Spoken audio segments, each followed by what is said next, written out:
Happy Monday, folks, and welcome back to WWE Network and Chill, where every single Monday I, Graham GSM Matthews, break down all the programming that I watch on the WWE Network. Today we're talking another episode of Table for Three, this time talking shop with Corey Graves, Lita, and Renee Young that aired last week after Monday Night Raw. Once again, not the most newsworthy episode. Very rarely are these shows newsworthy, groundbreaking, what have you. But they are enjoyable, and this episode was no exception.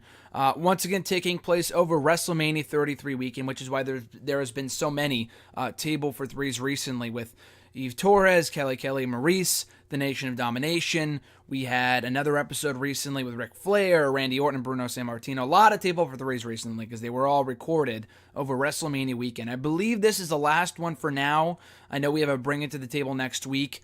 This might have been the last one in the can, so we'll find out soon enough. But still a very good show, nevertheless.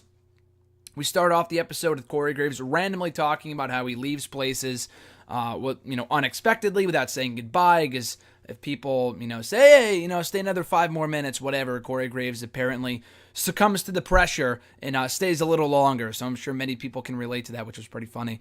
Renee talks about going out to karaoke with Lita and Tom Phillips, being on Total Divas. Just a lot of random talk, but the cool thing about this show is that, there are some things they bring up, like questions they ask each other, which I'm sure were probably set out by the producers for them to talk about, get some, cool sound bites for, like, the WWE YouTube channel and stuff like that. But by and large, like, the conversations that these people have, these wrestlers, stars of the past, present, and future, it's organic talk. It's all natural. It feels like a real conversation, which is what I love about this show. But anyway, so Renee Young talks about being on Total Divas. She says that there always needs to be some sort of friction. She was hoping that she might not get in trouble by saying that and pulling back the curtain, but I'm sure you already know that. I'm sure it's been said in other interviews before. It's really a standard rule of reality TV that there always needs to be friction, whether it be, made up or not, whether it be real or not. There needs to be some sort of, conflict on the show in order to draw people in.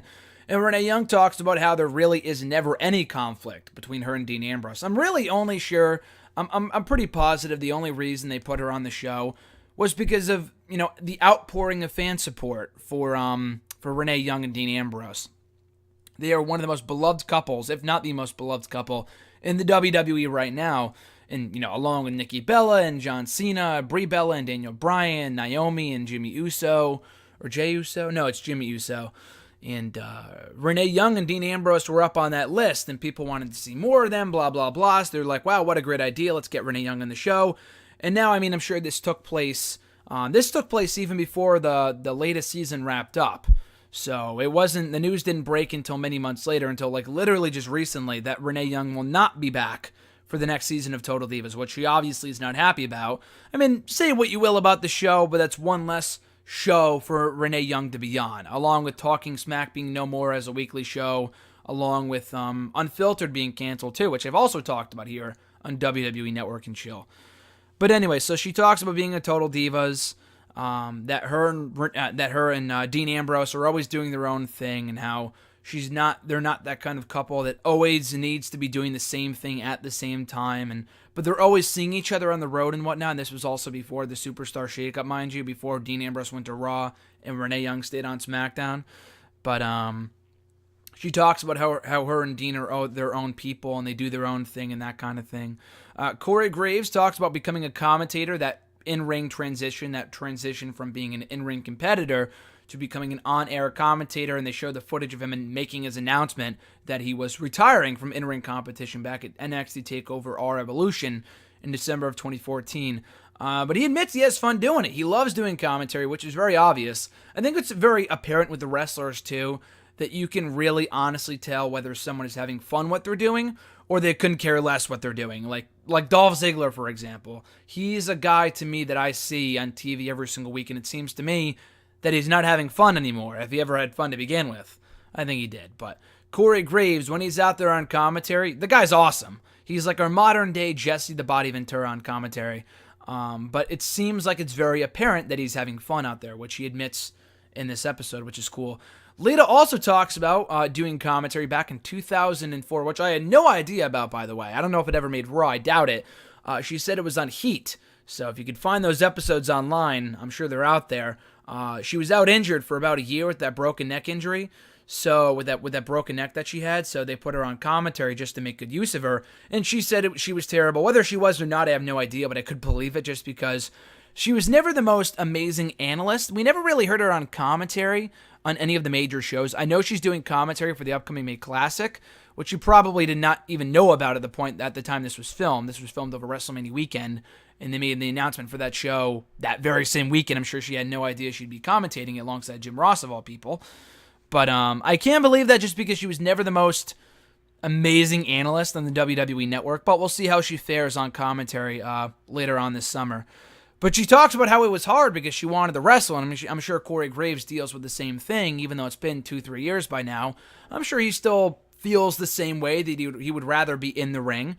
But, even Lita especially, she knew that she could do commentary and still be in the public eye, but she really wanted to be in the ring. And she talks about, how to getting to that point and to getting to where she is and was in the WWE, she got there by not caring what other people think, but she kind of has to care what other people think when she's doing commentary. She has to stay on commentary. She jokes about not caring, not doing what the man tells her to do, only to ask the man, like a.k.a. Vince McMahon, if it's okay to say that on commentary and stuff like that. So she talks about that transition and doing commentary along with Corey Graves.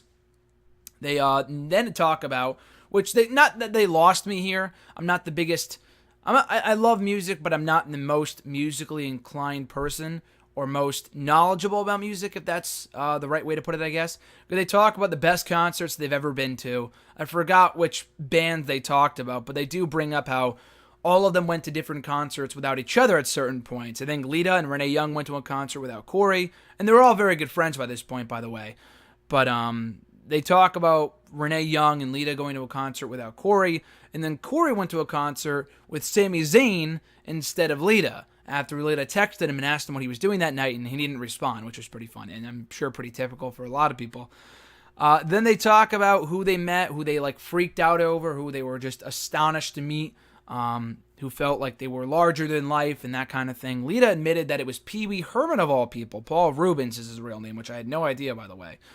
Apparently she met him, or she says, another thing I didn't know, which is pretty cool, that Edge had a video made of Rubens, Pee Wee Herman, saying congratulations to Lita on retirement back in November of 2006. And they showed the video on this episode, which is pretty cool. Like a custom-made video for Lita from Pee Wee Herman, which is awesome for someone. I guess she super loved Pee Wee Herman or whatever growing up. And she talks about how she has never, they never used the word mark out.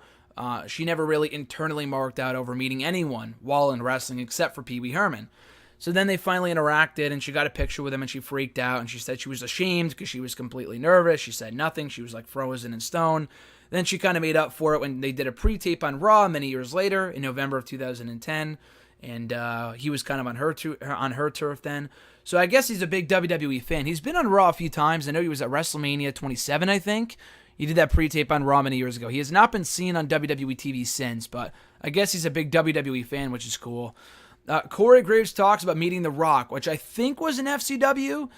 Corey Graves, I think, was backstage either at FCW or maybe even NXT. Probably FCW, because Rock is from, I guess NXT's taped out of Florida too. I'm not really sure, but it was a while ago when he first broke into WWE.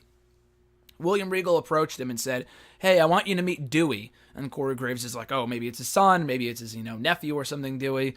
And it's friggin' Dwayne The Rock Johnson, and he starts freaking out, not marking out, but he's like, oh, playing it cool, but internally he's like, wow, this is fucking awesome. Then he admits, a lot of people say that they could do what that guy does, but he even admits that I could not do what The Rock does. And being a movie star and being one of the biggest box office draws and one of the highest paid actors in Hollywood, he's like, I get it. There's a certain aura about this person that I could just not match up to. And he says that about The Rock, which is pretty cool. He then admits he's pretty emotional. He loves dogs. He will sometimes cry at commercials of he loves, maybe not dogs, I meant babies. He loves babies. I guess he was at a coffee shop with Renee Young before coming to Table for Three with Lita. And they saw a baby in the store or at the coffee shop or whatever. And Corey Graves got all cutesy about it or whatever. So he loves babies. He's very emotional. And he also quotes Shrek. Renee Young, which was funny for any of you Shrek fans out there, for any of you Shrek fans that are out there listening. Renee Young said we got to peel off the layers And Corey Graves says, ogres have layers. Like onions have layers, ogres have layers. So he quotes Shrek, which is pretty cool. And then they close out the episode talking about wanting to meet up again in Las Vegas at some point, blah, blah, blah. So, very enjoyable episode. Again, not groundbreaking, but some cool stories there with Lita and Pee Wee Herman, with Corey Graves and The Rock, with Renee Young and Dean Ambrose, kind of behind the scenes of Total Divas, which is cool, doing commentary. So a lot of cool talk here. I enjoy all three people, Corey Graves, Lita, Renee Young. They all have awesome chemistry together. It's very obvious they're all very good friends, and they've been seeing each other for a while. It's not like they've been reunited for the first time in many, many years, as is the case with some people, like the Nation of Domination reunion, the Divas Champion Club episode from about a month or so ago, a few weeks ago. These three have been, on TV, traveling the road together for a while, so they kind of already know each other, so it's kind of cool to see how the conversation goes and where it goes, from certain talking points, from commentary to people they've met, to wanting to wrestle, and, meeting The Rock and Pee Wee Herman and stuff like that. So, again, cool episode. Check it out when you can on the WWE Network. I appreciate you checking out my review right here on WWE Network and Chill. As I mentioned earlier, I will be back next week right here on the show next Monday to talk about the next Bring It to the Table episode. I have no idea what they're talking about. I think it airs tonight on the WWE Network, but stay tuned for more of that tonight on the WWE Network. But again, guys, thank you for checking out the video, liking, commenting, sharing the video, subscribing to the channel above all else for daily content. That being said, guys, enjoy the rest of your week. I'm Graham Giason Matthews, and I'll catch your ass down the road.